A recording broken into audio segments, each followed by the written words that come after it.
Hi, and welcome to Empower Tomorrow. I'm Kendall, your host, and here today I'm with my mom, Melissa, talking about how doors open or close and all about your mindset on how to create a positive impact on your life. So, welcome. Well, thank you for having me, You're Miss so Kendall. you're so welcome. I'm very excited to have some more open conversations Yeah, that we've had. I know that a big part of your story in life has been all surrounding your childhood and that mindset of, it created fears and negativity. And so I've always wondered, like, what exactly those negativity, like those fears, like stem from, and like where are they now? So I think my childhood was really a the best it could be described as is traumatic, but not like traumatic where as you saw like in Israel, that kind of trauma. I think it was more verbal trauma that I had. I think my father leaving at a very young age, I have Mhm. no recollection of him.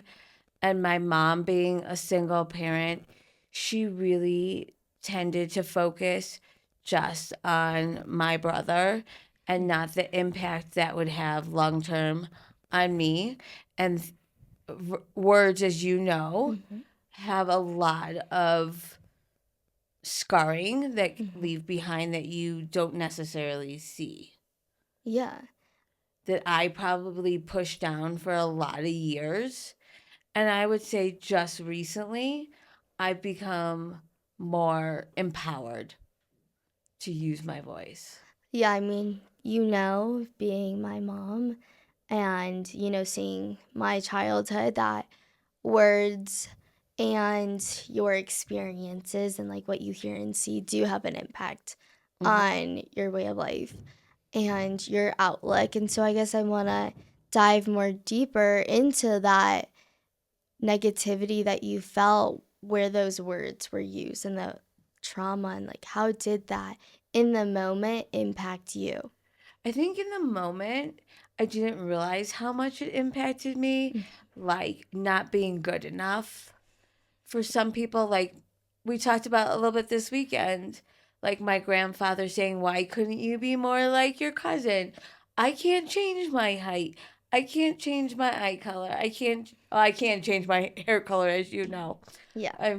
It's part of my past histories, but there's nothing I can change. All I can do is figure out what makes me happy and me being happy impacts other people.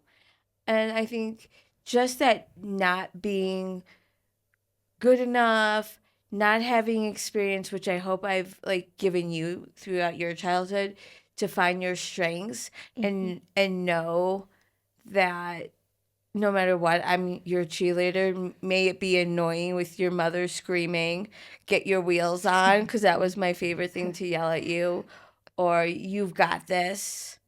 It wasn't coming from a place where I didn't think you weren't good enough, but it was coming from a place where I wanted you to know that no matter what, you had a cheerleader there Yeah. that I didn't have. Yeah. My mom wasn't a cheerleader. My mom didn't push me to try new experiences, to show me that I was strong enough to step out of my comfort zone. I feel like hearing that, and yeah, I mean, what I went through, and I feel Yes. like, I took that and I took my experiences to live the life that I do now. And obviously, in the moment and growing up, like, at those cross country races, at those soccer games, We annoyed you, we know. screaming, "Get your wheels on, Ken! Get your wheels on, Ken! Go get that person! That's your enemy! Take her down!"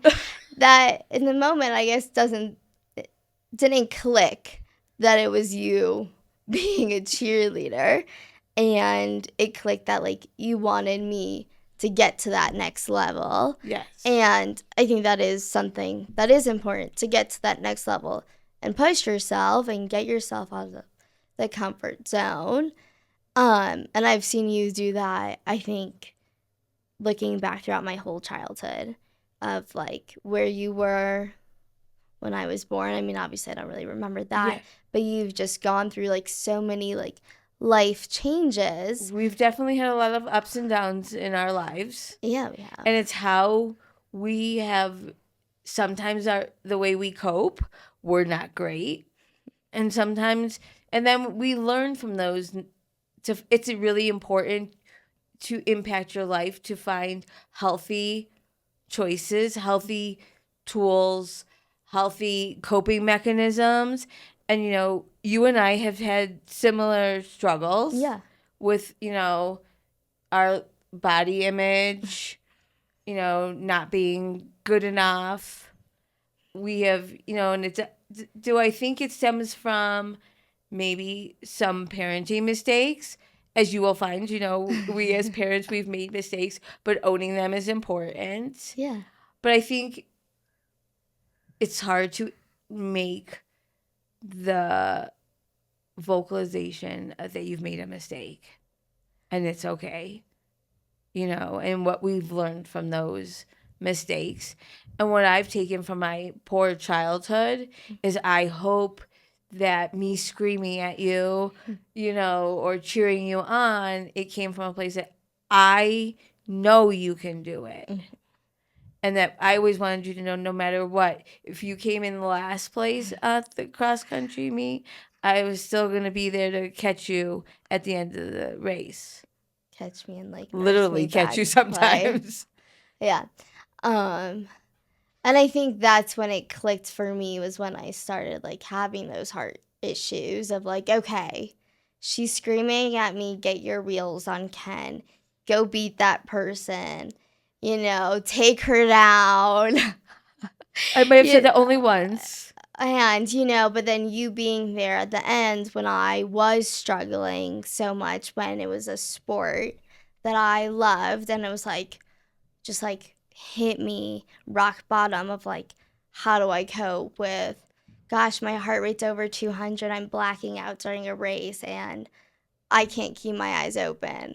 But like you being there at the end of each race with fruit snacks or applesauce and a Gatorade, I think for me just came full circle of like, okay, those words matter, but it's the actions that mean so much more.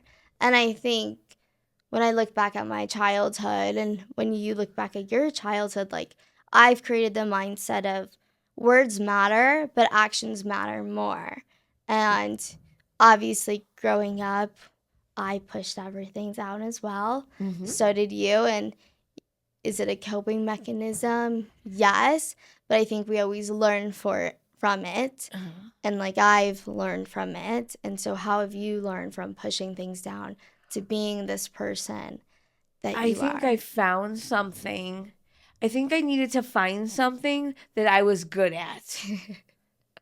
I think in my whole life, I never thought I was good at anything. And yet, we've talked about like Yeah.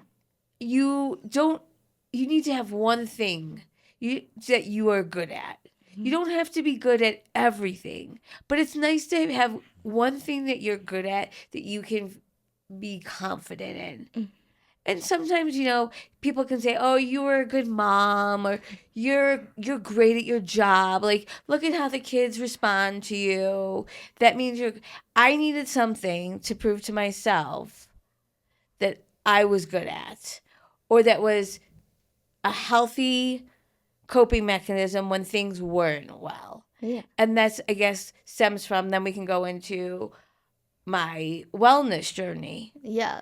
Because I got married young. That I you had did.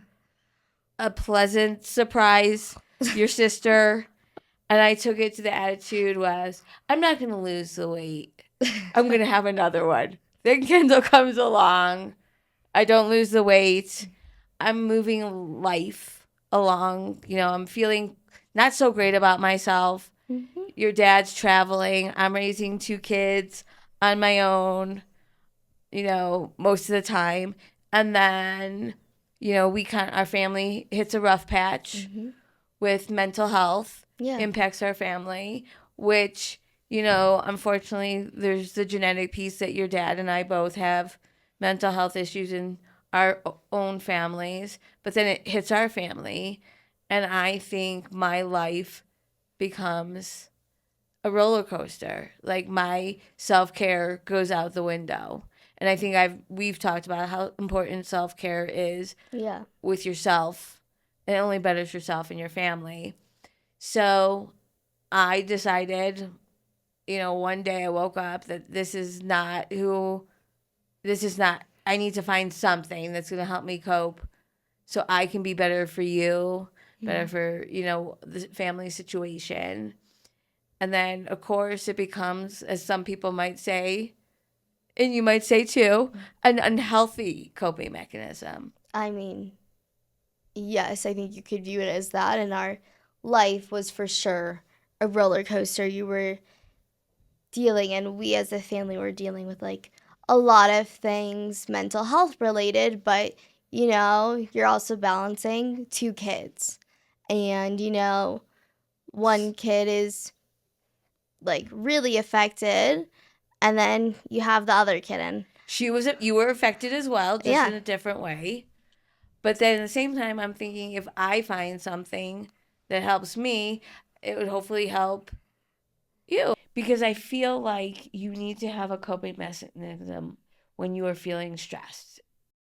And for me, I didn't have a release during that roller coaster ride, meeting with the mental health, meeting like with my own mother's mortality in there as well, you know, trying to take care of her.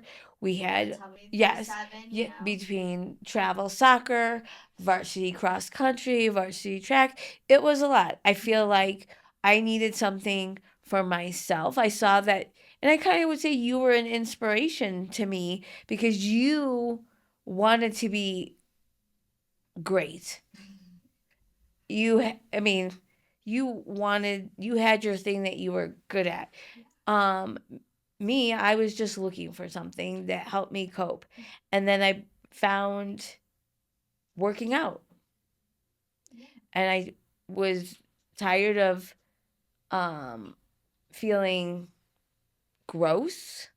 And I took it, but on as we've seen that my love of working out has become, as you and others may feel, is a little obsessive and a little unhealthy at times. but I think that's also just like a roller coaster in itself, like of figuring out that balance. And I mean, like, that I've always struggled with like body image and like weight and food. And I mean, that started when I was young, and it is that ebb and flow roller coaster. And like, does it get worse at some points? 1,000% yes. And does it like get better? Yes. And it's like that in between, but you always have to find how where that middle ground is. And so like, Yes. what is your And I'm middle still ground? working at finding my middle Yeah. ground. I am still working on it. I think in life, everything is a work in progress, be it professionally, personally, it's a work in progress. I can only do what I, in my head, feels is okay. Yeah. I can't worry about what someone else thinks. I mean, because how many times have I been told, go eat a cheeseburger, you're too skinny. But again, we struggle with body dysmorphia. Just because you think I'm skinny doesn't mean that I think I'm skinny. But sometimes I feel like me finding exercise has also helped you Mm-hmm. try to find something for self-care. May it be running, may it be skiing, may it be, we've done yoga a few times together. It's important. But I also found that my choice in self care, being the gym, has impacted you and others as well. They're always like, why are you? They're like, your passion for it. Yeah. Passion means I've decided I wanted to live my life so I can see my grandchildren. You know, we have a horrible family health history. mental health and physical health. And it's important to be there for you. Yeah, and I feel like seeing you, and I think you've been able to balance it a lot more. And I think that is a mix of, like, I know that you said that, like, I was part of that reason to push you to get into working out because you saw me in high school and middle school really hone in on sports. And I think that now, like, circles back is when I did come to college, I took a break from running because it was just like my body needed a break from going to the chiropractor twice, 2 or 3 times a week, having lots of ibuprofen to be able to like walk and like needing to take that break. But now, we signed up for Ragnar, and Yeah. I think seeing you create that balance, and maybe that is conversations about my desire to like eat more whole and Yep. push you to not take as many supplements and to really look at the ingredients of what are you putting in your body Yeah. versus like the fat-free stuff and sugar-free stuff that's not always better than for you. We're trying to impact each other Yeah. in our choices. Now, sometimes it's not so easy to hear. You know what I mean? It's not so easy to make choices, but you and I have had discussions, and this goes back to a little bit to my choices and my childhood because I grew up very poor. I mean, talk about we didn't have, I was a latchkey kid, which by the way, they don't use that term anymore. Latchkey, when your parents work at home and you open the door yourself. Um, it was whatever my mom could afford is what we could eat. Yeah. And if it was reheating spaghetti in the stovetop or eating a potato with cheese out of the microwave, I mean, we didn't always have the best food choices. Um, but I think even now, as we know, body dysmorphia never goes away. No, it doesn't. Perfectionism never goes away. No, but I think But it evolves. it evolves, and I think you're able to work on it. And I think, me going to therapy the second time really helped me see that, but also seeing you starting to like find that balance and like what got you through your life of starting to work out, and now you creating that balance of like, you know what, it is okay to have a rest day and it is okay to treat yourself. And, me starting to get back into running again. I mean, is it training? Yes. But seeing you being able to lower those expectations has indirectly helped me because, I grew up running, 6, 7 minute miles, and gosh, I can't do that now. But in my head, it's like, I want to, and I expect myself to be there. But like seeing you be like, no, like I could tone it back and I need to do this for me, and having that balance of this is my self care. And so having that perspective change of like running is my self care.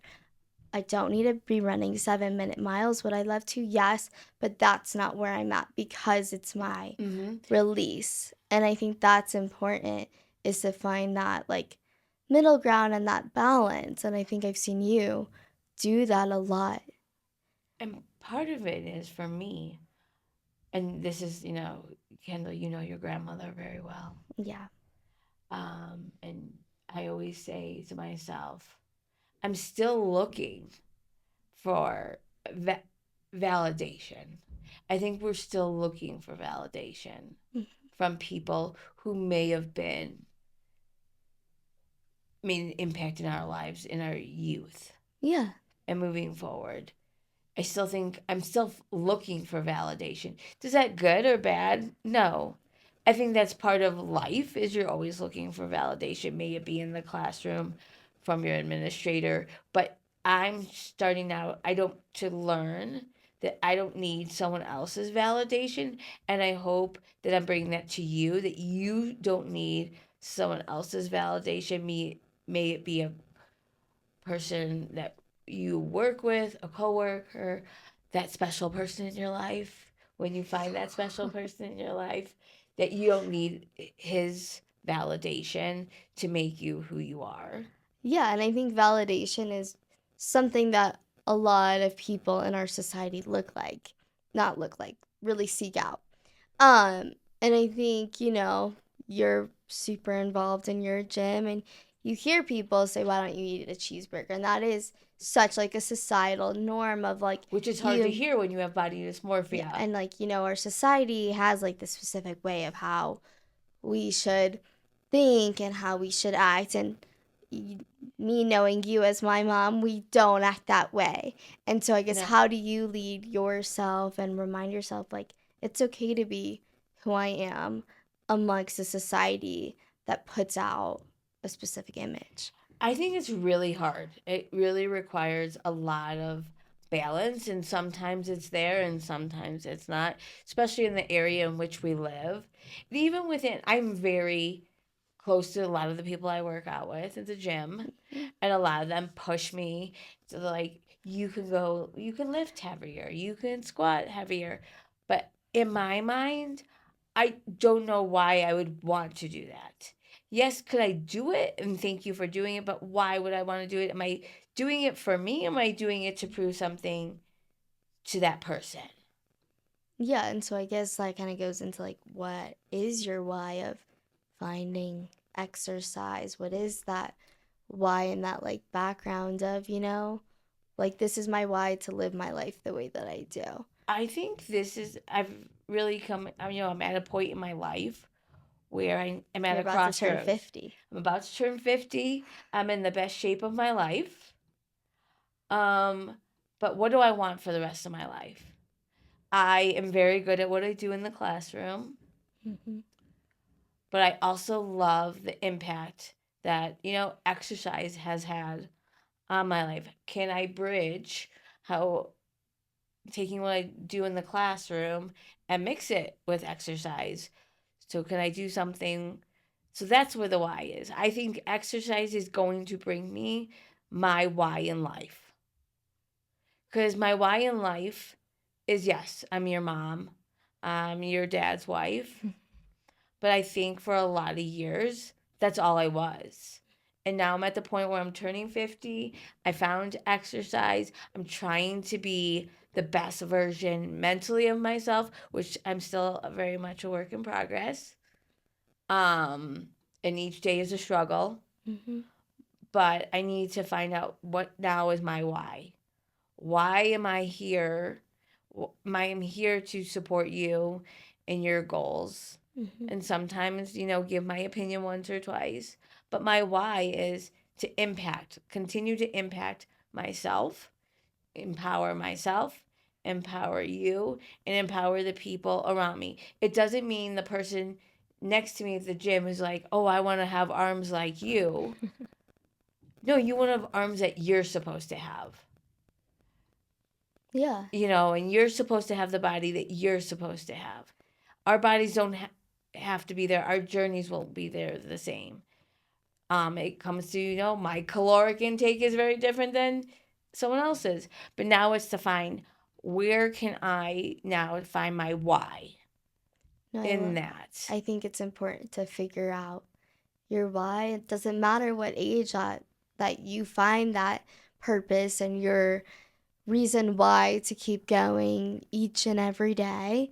Uh-huh. Um, and I guess overall, I'm just wondering, like, what would you tell your younger self or other people that might have gone through similar things, having a traumatic childhood? And Mm-hmm. what would you tell that person to get yourself to the other side of, say, the rainbow, to that pot of gold on the other side that you're working towards getting at? Which is interesting because I've had this kind of conversation with a past student because I'm pretty open with my story with some of my because my specialty is relationship building with students and traumatic childhoods.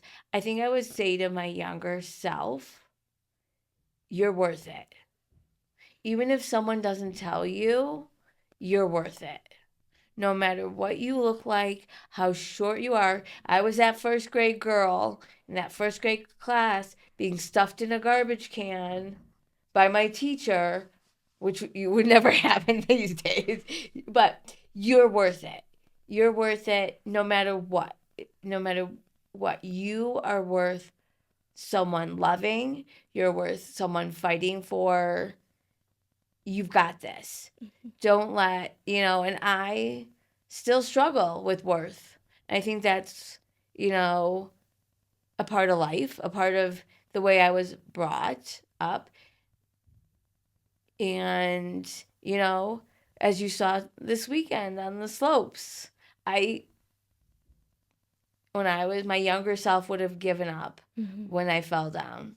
Yeah, but you didn't. And I feel like that idea of worthiness is so important and something that I still am working on. And, I'm reading The Gifts of Imperfection by Dr. Brene Brown. And a lot of it has to do with, traumatic childhoods and finding out how that imperfection, because there is like that connect between the two, and finding your worth and your value. And I think that's so important to like tell yourself every day to empower yourself and everyone else around you, is that like those little words of like, you are worthy, you matter, you're loved, is so And those important. imperfections, I think we need to start viewing those imperfections instead of bad as reminders of our journey moving forward.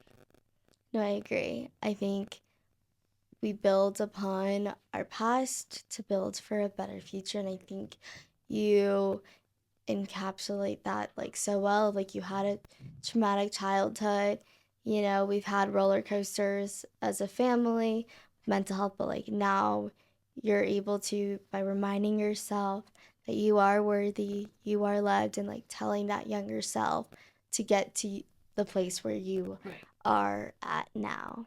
I think because my younger self, she was worthy of love. She was worthy of her mother's attention. Mhm. Um, and when people come in and out of your lives, as we know, like me being my father, it's hard when your father leaves you and you're like, well, at 6 years old, at 6 years old, when I'm finally like processed, wait, I don't have a dad. Mhm. When you're bringing my grandpa to Dad's Day breakfast, you know, it wasn't something I did to make him do those things and to walk away.